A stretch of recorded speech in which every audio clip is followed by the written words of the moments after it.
Elodie heard the prince say he was sorry. She didn't understand what was happening. The prince had thrown her into the abyss. It turned out that the so-called happy marriage was a royal lie. Elodie was just a sacrifice to the dragon. Centuries ago, the king led his army to destroy the dragon. 3 of the dragon's children had just been born in the caves. The king ordered the 3 young to be killed. The dragon returned to the cave. The king's army was annihilated by the dragon's flames. The king lowered his sword. He knelt before the dragon and begged to be spared. The dragon spared the king, but every year, the royal family had to sacrifice a princess. The dragon wanted the king to feel the pain of losing a loved one. Elodie received a proposal from the prince. For the sake of feeding her people, Elodie agreed to the marriage. The prince and Elodie traveled in a golden carriage to the site of the royal sacrifice. They entered a cave. The queen greeted them at the door. The ritual began. The queen cut the prince's palm with a dagger. The queen cut Elodie's hand. The prince took Elodie's hand.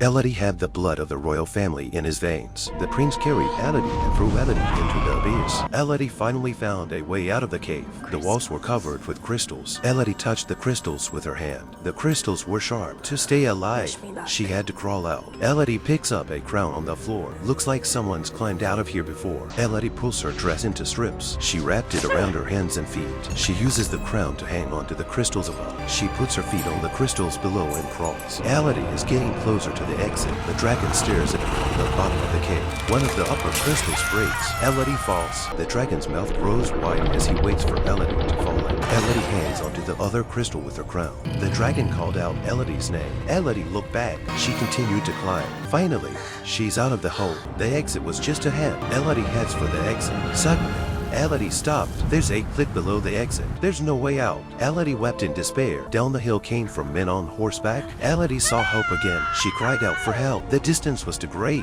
They couldn't hear her from the mountain. The wind is blowing against the wall. The wind shifts direction. If the dragon's flames change direction, it will set the dragon on fire. Elodie stood in front of the wall. Elodie deliberately provokes the dragon with her words. The dragon approached Elodie step by step. Unleash your flames on me. The dragon was enraged. It unleashed its flames. The flames bounced off the wall. The dragon was burned by its own flames. The dragon fell to the ground. Elodie picked up the sword on the ground. Elodie opened her palm and showed it to the dragon. The royal family lied to the dragon. Elodie is not a member of the royal family. The dragon is completely defenseless. Elodie raised her sword. She let the dragon go. She doesn't want to take orders from anyone. Elodie sprinkled some ice worms on the dragon. The ice worms healed the wounds. The dragon slowly opened its eyes. Inside the palace, the prince was having another wedding. Elodie suddenly walked in. She exposed the royal deception. Innocent people left the palace. The dragon appeared. The royal family waited for the dragon's judgment. The dragon breathed fire. The royal family was burned to ashes.